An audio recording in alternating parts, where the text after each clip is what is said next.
So this week we'll be starting the correlation analysis module, and we'll have another mission on that, which is due next week.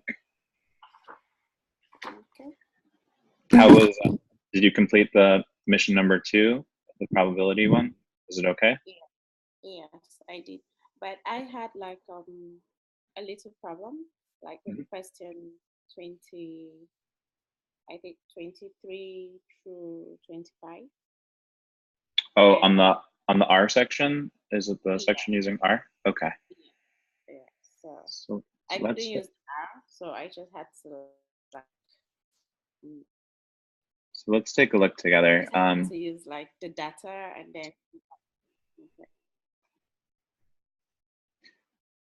Were you able to install the program R and get it to open? Yeah, I did.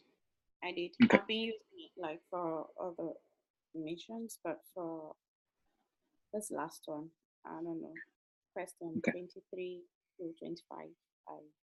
Okay, we could try to go over it together so that we can see how to do it. Let's see here.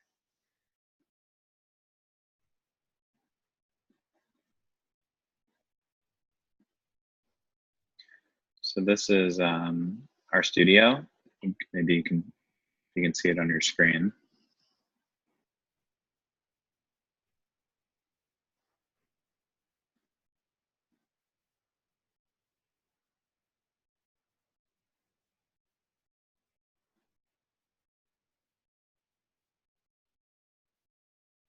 Okay, so I loaded in the data. I don't know how far you were able to get, but so the first thing I would want to do is load in the data set that we're working with, which is the Popular Kids data set. So you see that here on the top right. And then I load in the pset2rcode.r RScript file. And then I'm going to make sure that the Mosaic package is checked off under packages. So I'll just check and hit this check mark here, which will load the Mosaic package.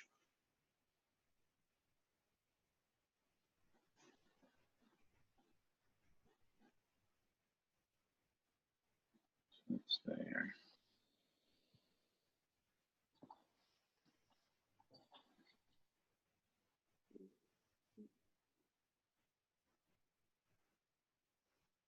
Let's see, maybe it's the other, sorry. It's fine. I was able to use the RStudio for this particular mission, but for the probability, yeah, that's the one I had issues with. Let's see. Yeah, question 23. Yeah, mission 3, sorry. Yeah, let me pull that up. Okay.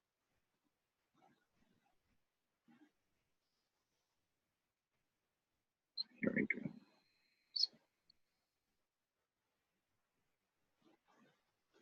So I'm just going to download this R code. And the data. So this is the Health GSS data set.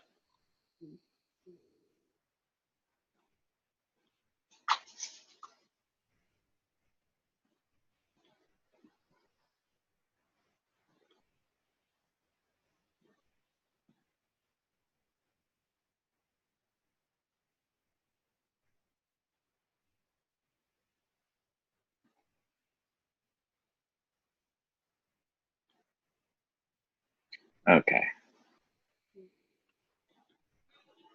So here we have the Health GSS data set and the pset3rcode.r. So here's where it gives the questions. So we can look at these together.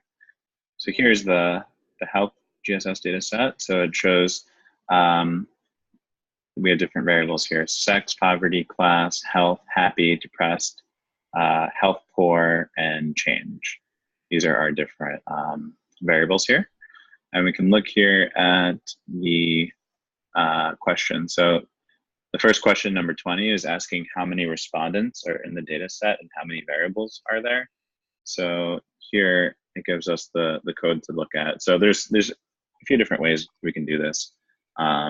First, we could just look at the data set here on this tab, And it tells us there's 560 entries down here in the bottom. So we know there's 560 respondents from this study. And as far as the variables are concerned, we can just count 1, 2, 3, 4, 5, 6, 7, 8. So we can do it that way. That's just one way to do it. The other way is they give us these code to count the number of rows and to count the number of columns. So if we count the number of rows, that will give us 560. And if we count the number of columns, it should give us 8, like we just said. So that's how we'd answer that first question. That makes sense. Then the next question says, the variable health measures self-reported overall health with 2 levels, good or fair, and the variable poverty measures whether one is impoverished with 2 levels, poor and non-poor. What is the probability of being poor and having fair health? So here it's having us use the tally command, and it's looking at health and poverty, and it's going to make a proportion table using our health CSS data. So we can run this command here, hit run, and it's going to give us this proportion table. So the question is asking us, let's read the question again. The question is asking, what is the probability of being poor and having fair health, right? So it's looking at, so we can look here at poor, and then here is fair. And if we look at the 2 intersections, we can find the joint probability of being poor and having fair health. So if we look here, it says 0.078, right? Which is about 7.8%. So if we look at this chart, we see there's marginal totals. So here, this is the probability of having fair health is here 0.196, or about 20%. And the probability of having good health is about 80%. That adds to 1 or 100%. So these are called the marginal probabilities, marginal totals. And these are just the probability of having fair or good health. And then we can also look at these margins as well. The probability of having being non-poor, which is 0.735, or the probability of being poor, which is 0.2654. And so these are also the marginal totals here. And if we look within the proportion table, we can find the joint probabilities of these 2 events both occurring. So we can just take a look at what we're looking at, and it says the probability of being poor and having fair health, and we just look for poor and fair health, and we just find the intersection to find that probability. Does that make sense for that question? Yeah. So I think the problem I was having was when I ran the command, it didn't give me this portion. I couldn't, it didn't bring out this portion. So okay, so I think manually went through the whole data, did like accounts, and tried to sort it out. I see.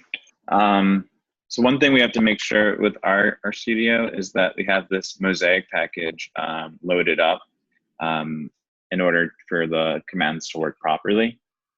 So I would just make sure that under this packages tab on the bottom right hand side, that you have this Mosaic package, and that the checkbox is checked off next to Mosaic. And then if that Mosaic package is loaded, then these commands that we give you will work, and you shouldn't get an error.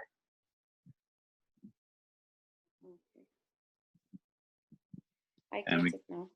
Okay, great. Do you want to continue with the remainder questions to go over them, or? Yeah, it's fine. Okay, we can take a look at the next one. So what is the probability of having fair health given a person is poor? What is the probability? Okay, So let's run this data. So this is, again, it's a tally chart, but this is going to look at health given poverty. So this is a conditional probability. So here we see the chart, and the chart is asking for us to find the probability of having fair health given a person is non-poor. So what do we think the answer is here? So, fair. So this is fair. And so we're taking the non-poor, which is 0.16. And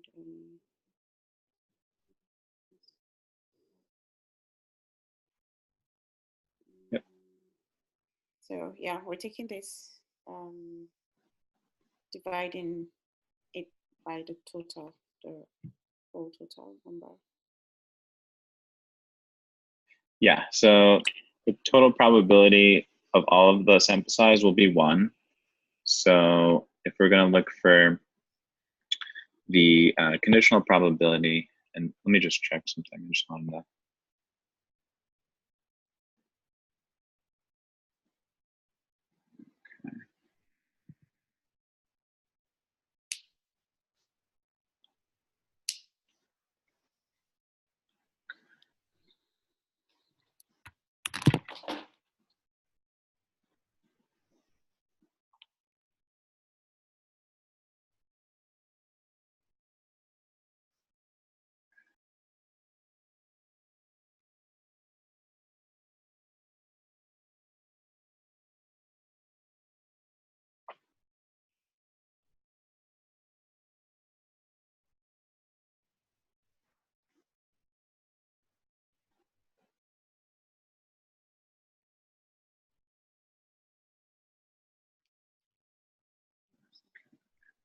Here we go.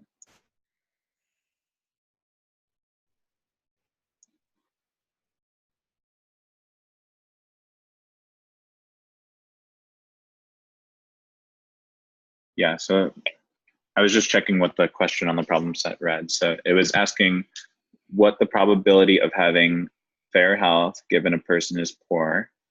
And then it's also asking what is the probability of having fair health given a person is non-poor. And it's asking what the difference suggests. So I just wanted to double check what the question was asking you here. So if we look here, yeah, you did it correctly. So given that someone is poor, the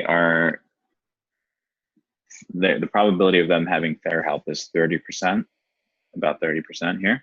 And if they are not poor, their probability of having fair health is about 16%, right? So we can see that here from this chart. So the suggestion basically is that poverty has an effect on whether or not the person's going to have fair health or not, right? Because we can see here if someone is poor, they're more likely to have fair health as opposed to good health. So good health would be better. So that's kind of what the question is getting at here. And then the next question is talking about relative risk. So remember, relative risk is the formula that we look at. We look at the exposure state and if it leads to them having the outcome. So in this case, we're going to consider living in poverty to be the exposed group. And then the event will be whether they have good health or whether they have fair health, right? So let's take a look at this one. So they're asking us to calculate the relative risk, right? So it's the same chart. So we would just plug it into our relative risk formula.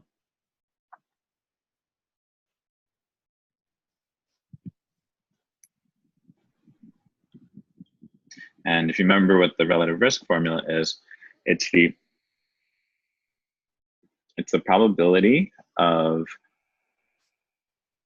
so the probability of the event given exposure divided by the probability of the event given non-exposure, right? Yeah. So that's our relative risk formula. And then we can calculate that, right? So what number would we put in the numerator and what number would we put in the denominator here? So for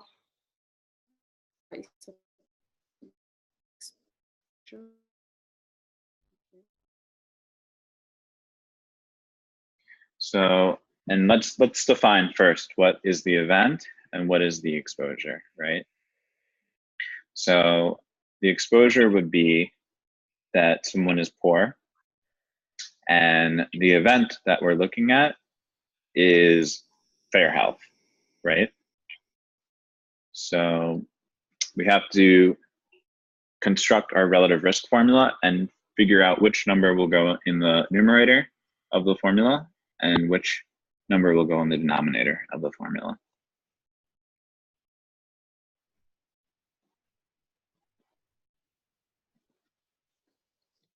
So for the health is the total number of those in the data. So for the health, it breaks it down to fair health and good health.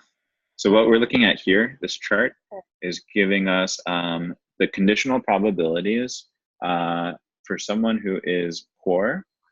So given that someone is poor, what would their probability be of having fair health?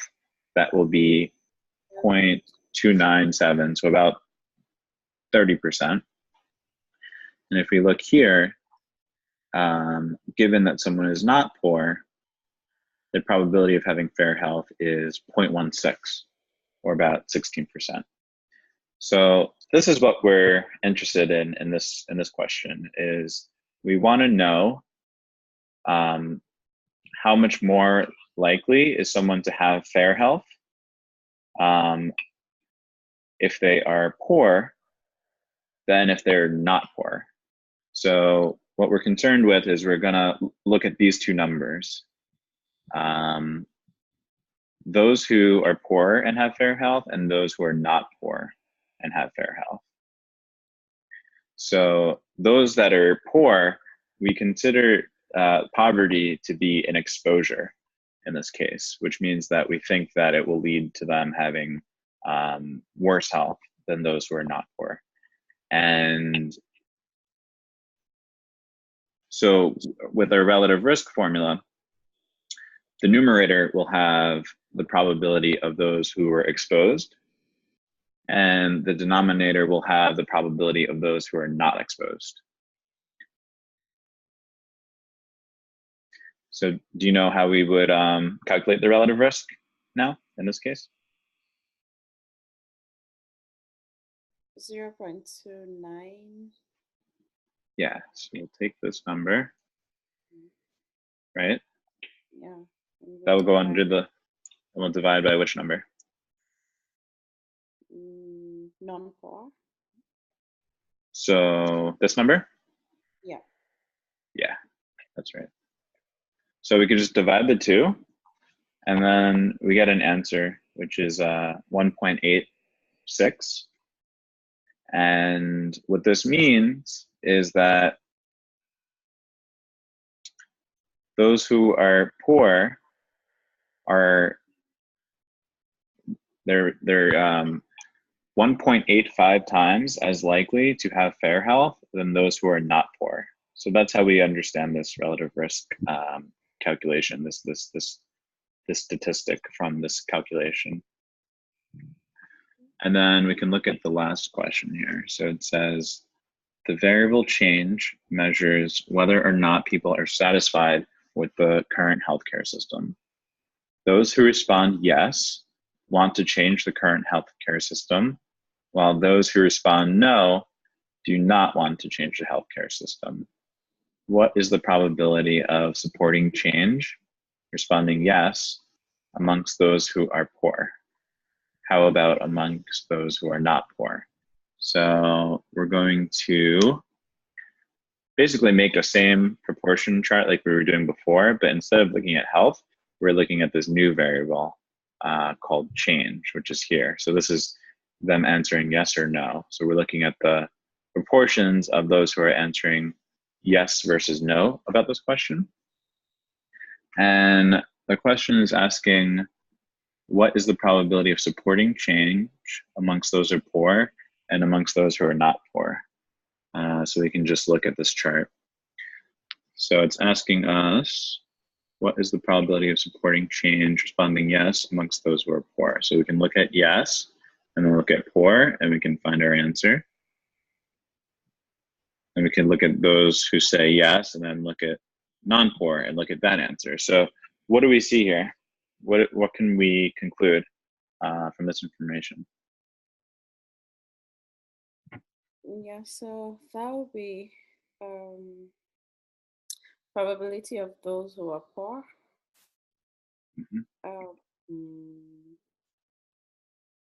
Divided by non-poor. Yeah, so what this chart is showing us is it's showing us the conditional probability. Like in the previous example, we were looking at whether poverty has an effect on health. And in the previous example, we said because those who are poor have a higher probability of having fair health than those who are not poor, we said that there is some kind of an effect here, right? That the people who are poor have higher probability of having fair health than not poor. But if we look at this example, this is not dealing with health anymore. It's the same concept. It's the same conditional probability chart. But now we're looking at whether poverty has any effect on whether people are satisfied with the current healthcare system or not. And they were answering yes or no.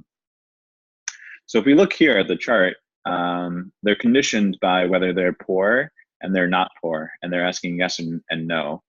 But if we look at the chart, it's interesting because it's different than the previous chart, right? Because if we see here, those who are poor, 69% of them want to change the current healthcare system, right? And if we look at those who are not poor, about 68.6% of them want to change the current health system, right? So do you think there's any effect here on whether someone is poor and whether they want the current healthcare system to be changed? Yeah. Yeah, so that it doesn't look like there's any association, because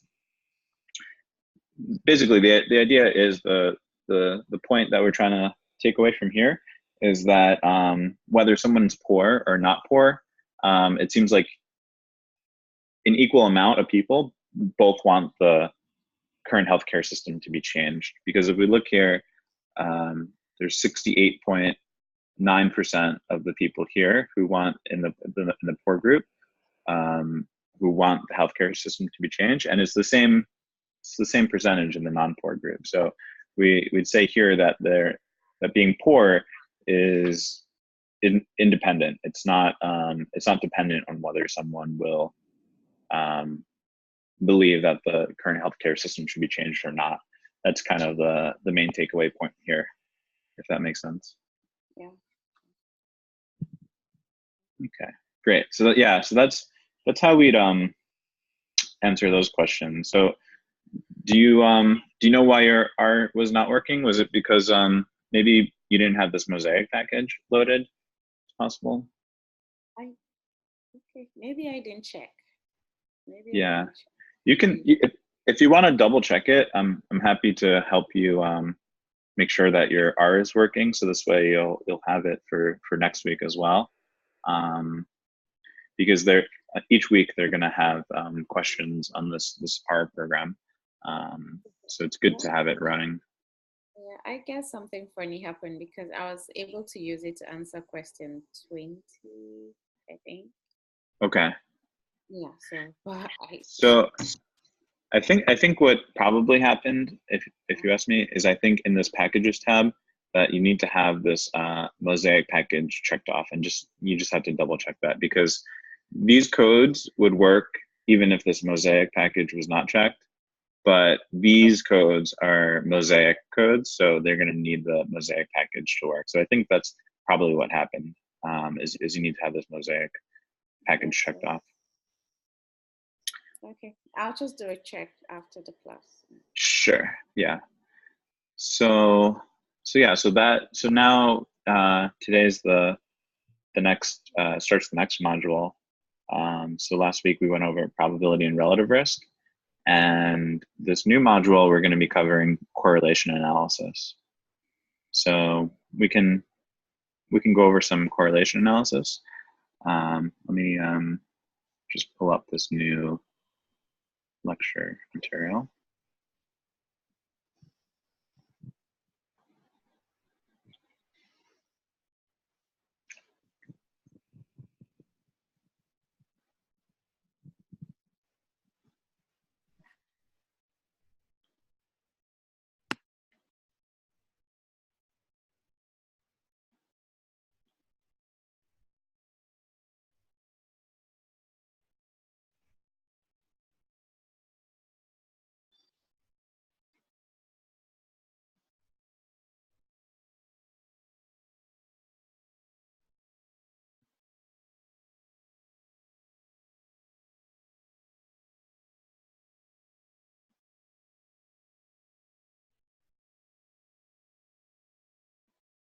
Okay, so here's the correlation analysis lecture.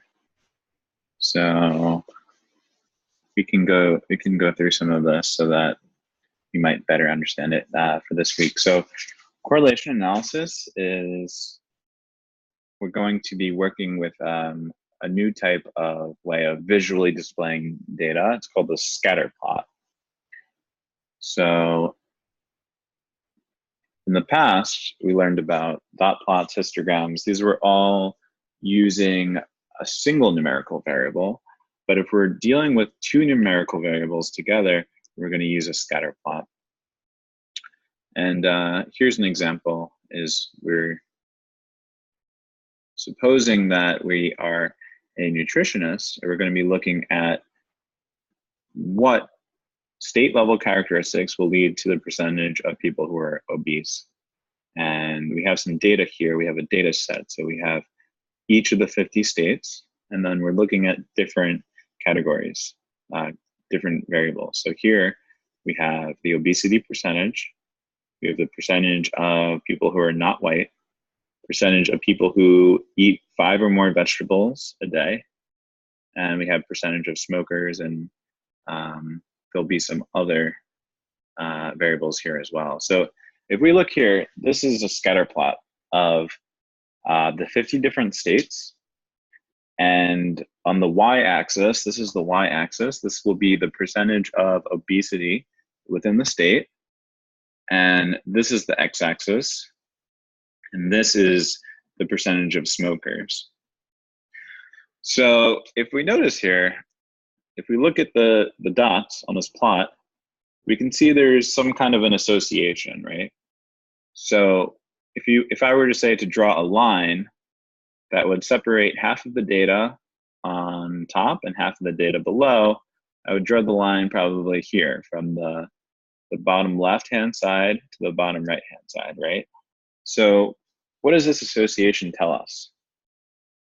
It tells us that as the percentage of smokers increases in a given state, the percentage of obesity is also increasing.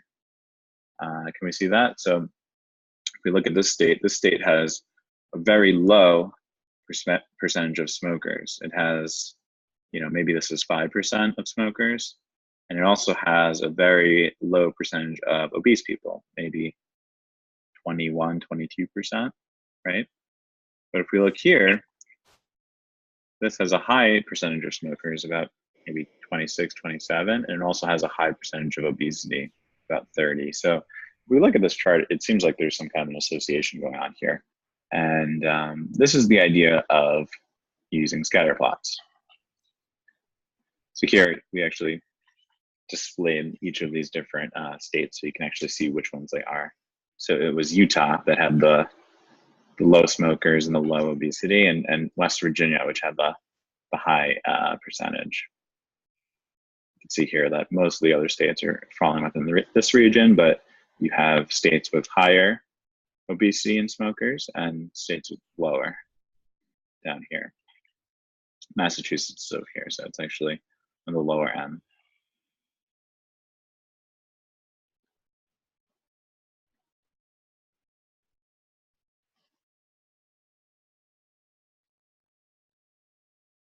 So this relationship, the relationship when the two variables increase together at the same time, that's called a positive linear relationship. Because it's linear, because we can see it follows the path of a straight line that goes from the bottom left-hand side to the bottom to the top right, and it's positive. That's why it's called positive. So here is a straight line that could be approximated, like we said, that would separate half of the data to the top and half of the data below. And this is why we call it a positive linear relationship, because this line is straight, so it's linear. And the slope of the line, in that it's as the x variable is increasing, the y variable is also increasing, so then we say it's positive. This is a scatter plot of some different variables. So here we're looking at a scatter plot of the percentage obesity, which again is going to be on the y-axis, so that's the same. But instead of having smokers here, we're changing the variable to the percentage of people who have 5 or more vegetables, fruits and vegetables a day. And as we can see here, there's a different association. So remember, in the last association, we went from the bottom left to the top right. That was a positive relationship. This is a different relationship. This is, if I drew a line, it would go from the top left to the bottom right, which is to say that as the percentage of people who eat 5 or more vegetables a day increases, the percentage of obesity will decrease. So this we call a negative linear relationship, right? So these states here, these are the states who have people who eat 5 or more vegetables, and they have a low obesity rating. And here we can say this is a negative linear relationship. So this is the idea of scatter plots.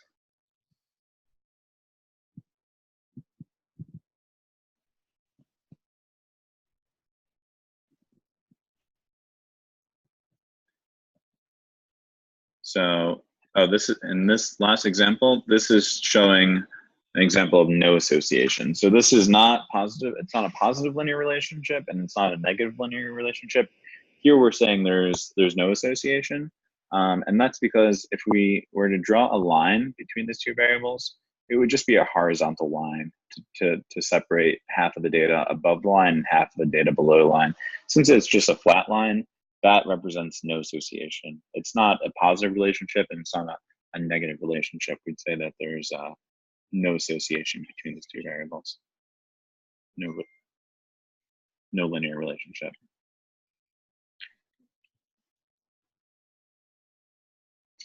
So besides the idea that we can use a scatter plot, we can also quantify the association between these two variables, and that will lead us to the concept of covariance and correlation.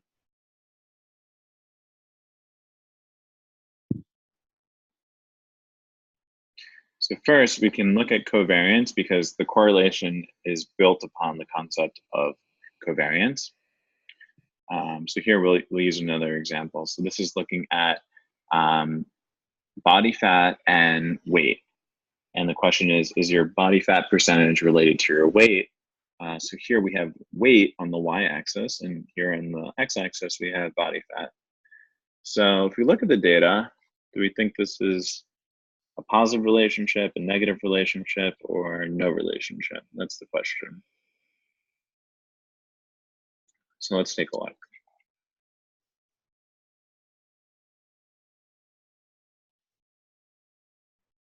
So here we can look within, this is our output for the different, the two different variables. So we're looking at the summary statistics for the body fat percentage, which is the X variable, and the summary statistics for the weight in pounds, which is the Y variable. And what we're looking at here is the variance. So the variance of the X variable will be the standard deviation squared. So here's the standard deviation, 8.006. If we square that, we'll get 64. So that we could say the variance in the X variable is equal to 64. And we can do the same for the Y variable. So we can square the standard deviation of the Y variable, 29.5 squared, and that will give us 871, roughly. So now that we have the variance of those two variables, we can now calculate what the covariance is, the covariance of X and Y.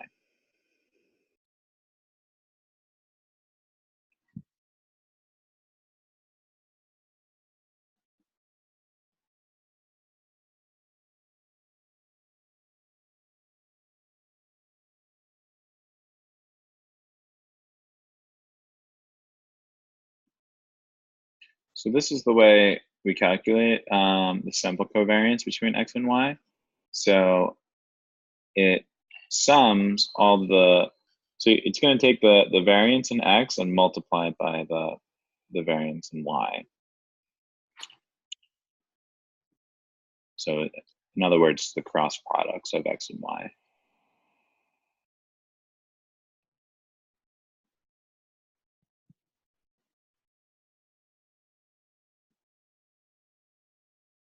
And this is just to explain what the sigma notation is. The sigma represents summation.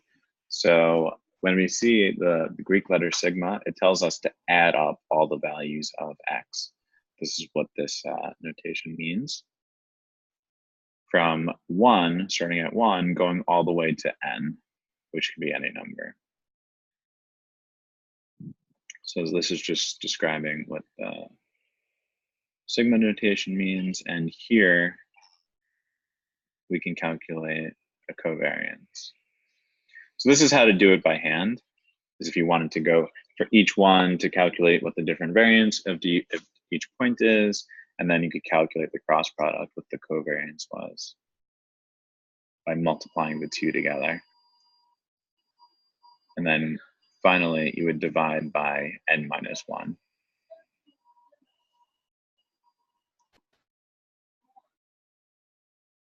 So the idea with covariance is if we have a positive covariance, we're going to have a positive relationship between the two variables. If we have a negative covariance, it's going to be a negative relationship between the two.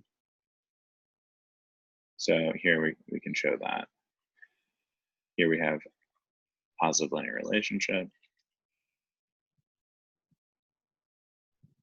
Okay, so going back to here, let's take a look. The covariance of X and Y is 140. So this makes sense because we saw there's a positive relationship between these two variables. So it's a positive number of 140.8. So that's how we can understand the covariance.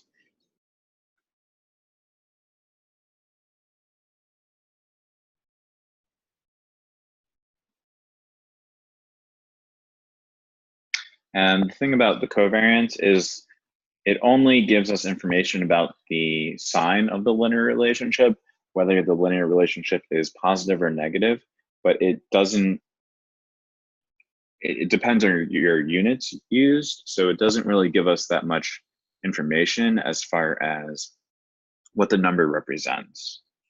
So that's the thing about covariance is it's really just going to be able to give us information on whether a relationship is positive or a relationship is negative. It doesn't really give us too much information about the magnitude of covariance because it depends on the units of the two variables.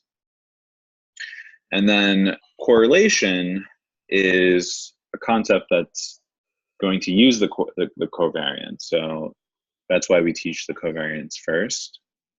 But the issue with the covariance is it doesn't give us the strength of the relationship, it only gives us the direction of that relationship. So we can't, from the covariance, we can't tell whether it's a strong relationship or a weak relationship. And that's why we use the correlation. So the correlation for a sample, and correlation is abbreviated with this R, the correlation between X and Y is equal to the sample covariance of X and Y, like what we just learned, divided by the standard deviation of X multiplied by the standard deviation of Y. So this is how we calculate the correlation between these two variables. And we can also look at the correlation for a population, which will standardize the population covariance. And instead of R, we use the Greek letter rho. And the rest is going to be the same. It just, for any time we use the population, we use the Greek letter notation instead of the English letter. So that's why we use the rho. So the thing about the correlation coefficient is it's going to be able to give you information both about the strength and the direction of the linear relationship between these two variables. And the way the correlation works is it's bound between two numbers, -1 and +1. And the absolute value of the correlation will give us the strength of the relationship. So that is to say, correlation of +1 is a very, very, very strong positive linear relationship. Or, if you look at correlation of -0.2, that's a weak negative linear relationship. So this can give us both the information about the strength of the correlation and also of the relationship, and also the direction, as opposed to the covariance, which can only give us the direction. So here with body fat and weight, we can look at the correlation, and we find that it's equal to 0.596, so about 0.6. So the way we interpret this correlation is we could say that it's a moderately strong positive linear relationship. So it's 0.6. So it's not super strong because, the closer it is to +1 will be stronger. So I'd say for a strong linear relationship, anything above 0.8 would be a strong positive linear relationship. But for 0.6, I would say that's a moderate or a medium to substantial positive linear relationship. So here's how we interpret these different correlations. Anything above 0.8, we could say is extremely strong. Anything from 0.6 to 0.8 is very strong. From 0.4 to 0.6, we could say that's medium to substantial. So that's how we would describe this data. Is we'd say it's medium to substantially substantial positive linear relationship here. And this is just so we can visualize what these different correlations look like. This is a correlation of 0.032, right? So this is going to be a very weak linear relationship, but it's still a positive relationship. So as we see here, you can't really make out a strong relationship between these two variables. It's a weak relationship, but it's positive, but it's not a very, very strong one. Here is a 0.25 correlation. So it's a little bit more stronger than the last one. So it's not strong, but it's stronger than the last one. Here we'd say it's a weak to moderate magnitude and still a positive direction. Now it's starting to get a little bit more stronger. So here we can start to make out there's an association here, right? From the bottom left to the positive to the top right. So here say here that there's a medium to substantial magnitude with the positive direction. And then now we're starting to get very strong, a lot stronger. So this is a 0.682 correlation. So as you can see now, we can start to make out an association here. So if I were to draw a line separating half of the data, we can start doing that a lot easier now. And again, it's in the positive direction. This one's going to be the strongest. This is 0.812. So we say this is an extremely strong magnitude. and it looks like it follows that line pretty well. So that's how we look at different correlations. This is showing you an example of a negative correlation. It's a weakly negative relationship going from top left to the bottom right, and then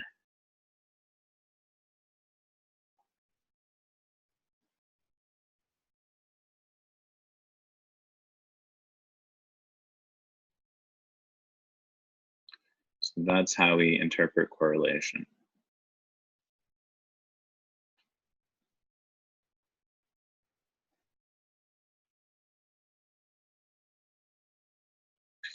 So it's important in statistics to talk about correlation versus causation. So when we find a strong correlation, it's important to say that it's a correlation. We can't say that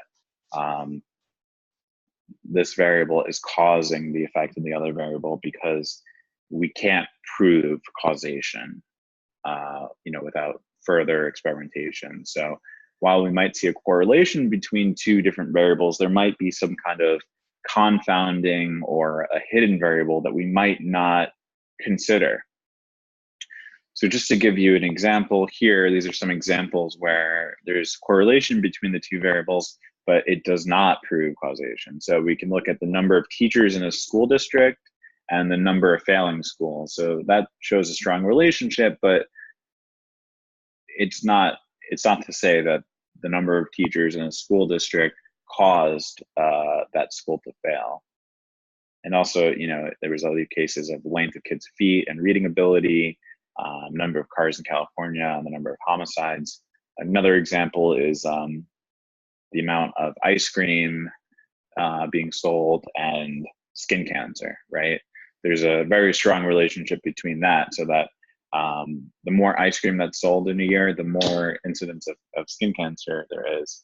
But someone would not say that eating ice cream causes skin cancer. The confounding variable that we're not considering is that people buy more ice cream when it's nice out, when it's sunny outside, and the sun is what's causing the skin cancer, not the ice cream, right? So it's important to differentiate between correlation and causation, and we have to understand that correlation does not imply causation.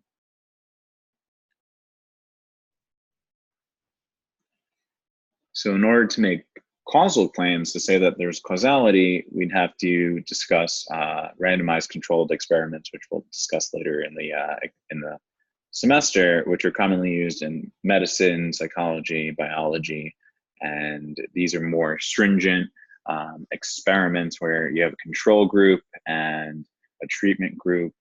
And just for now, we just have to understand that correlation on its own is not evidence for causation. So just to sum up, what we learned is that we have the scatter plot, which we learned is a visual way of looking at relationships between two variables. And we have relationships, there could be three types of relationships between the two variables there. So we can say there's a positive linear relationship, we could say there's a negative linear relationship, or we could say there's no linear relationship. And then from there, we learned how to quantify them. So we learned what the covariance was and what that means. So the covariance will tell us the direction of that linear relationship, whether it's positive or negative. And from the covariance, we learned about the correlation. And the correlation is that number between -1 and +1, which will tell us both the strength of that linear relationship and also the direction of it. And then finally, there's part 3, and I think maybe there's part 4, so we can quickly try and go through this. There's different cases where we can make transformations in our data. So in other words, if we have a given data set, we can apply a linear transformation. For example, if we have data in feet and we want to convert that to data in inches, we could just multiply all of the x variables feet by 12 in order to get inches, and so on. So these are examples of linear transformations with your data. And this will change the center and the spread of your data, but it does not change the shape of the distribution of the data. So these are just simple examples of linear transformations. And the most common linear transformation is called the z-score. So this is going to be an important topic within statistics, which is called the z-score. So the z-score is a way to standardize our data. And the way it's calculated is we take every value of x, subtract the mean, and then divide by s, which is the standard deviation. And this will give us a z-score, which will give us the number of standard deviations the raw score deviates from the mean. So this is an important concept that we're going to be exploring in further detail throughout the rest of the upcoming semester. So this is just to understand at this point that the z-score is a linear transformation, which will change the center and the spread of the data, but it does not change the shape of the data distribution. And it allows us to compare values. So just to give an example of why we use the z-score is we can look at two different distributions and compare them using the z-score. So we can look at Megan, who scored a 26 on the ACT, and Jasmine, who scored a 900 on the SAT. And we can compare those two scores, even though it's not the same test and it's not the same scale and it's not even the same, way that they grade it. We can look at Megan compared to her peers who took that ACT and find out what her z-score is and compare that with Jasmine and how she scored in the SAT relative to her peers who took the SAT and find her z-score. And then what we can do is then compare these two z-scores and finally conclude who did better in the test. And in order to do that, we would need the information from that population of people who took the SAT and the ACT, which they give us here. They tell us that the mean SAT score is 1,000 with a standard deviation of 100 points, and the mean ACT score is 22 with a standard deviation of 2 ACT points. So in this case, we could actually calculate the z-score of the two, but just even looking at this, we can actually determine who did better actually, because if we look here, Megan scored 26, which here the mean was 22 on the ACT. So she actually scored 2 standard deviations higher than the average ACT score. So that means her z-score, she had a z-score of 2 on the ACT. And for the SAT, the mean was 1,000 and the standard deviation was 100. So Jasmine scored 1 standard deviation lower than the mean. So her z-score is -1. So if we compare these two students, we see that Megan scored 2 standard deviations higher than the mean. Her z-score was +2, while Jasmine scored 1 standard deviation lower than the mean. Her z-score was -1. So we could actually say that Megan's score is relatively better than Jasmine's score, accounting for those two different populations. So that's how, that's just a brief introduction to z-scores. And so what we covered was correlation analysis. We looked at the scatter plot, we looked at covariance, we looked at correlation, and we briefly got introduced to z-scores.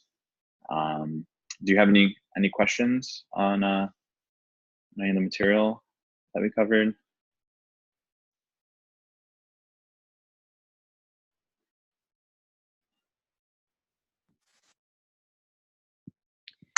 Okay, like for calculating the z-score, Mm-hmm. this we have, this is for Megan. We have Yeah. like score. So why are we dividing by 2? Yeah. So for the formula for the z-score, let's just look at the formula again. The formula for the z-score, this is the formula. It's z is equal to the x value multiply by the mean x value, and it's divided by the standard deviation.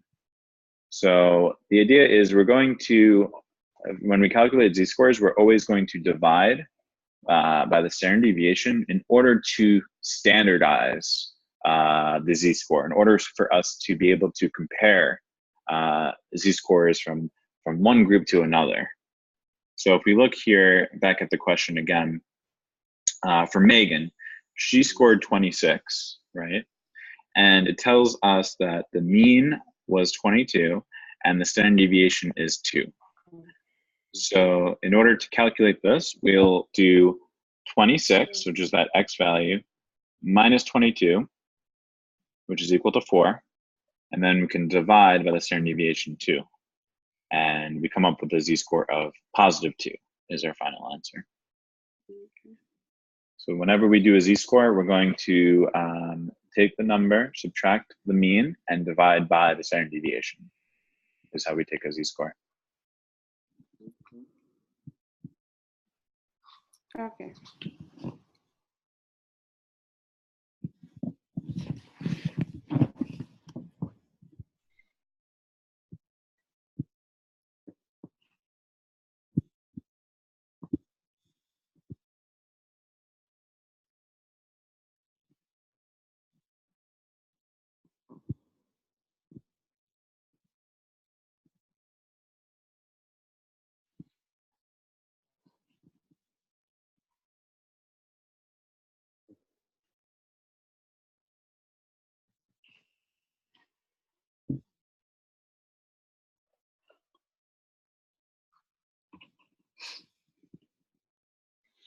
Okay, great. Did you have any other questions? No, I guess I'm good. Yeah. Okay, great. So if you have any other questions, feel free to reach out to us. And we'll have some more sections again next week, starting Monday, again through Thursday. And best of luck with everything and with this module coming up. All right. Thank you. Of course. Have a good night. Thank you. I will. It's already, and okay, it's morning already. I'm in Nigeria. Oh, okay. Well, yeah, have a good. It's 12 a.m. Oh wow. Okay. Well, have a good day there. Thank you. Take care. All right. Bye. Bye.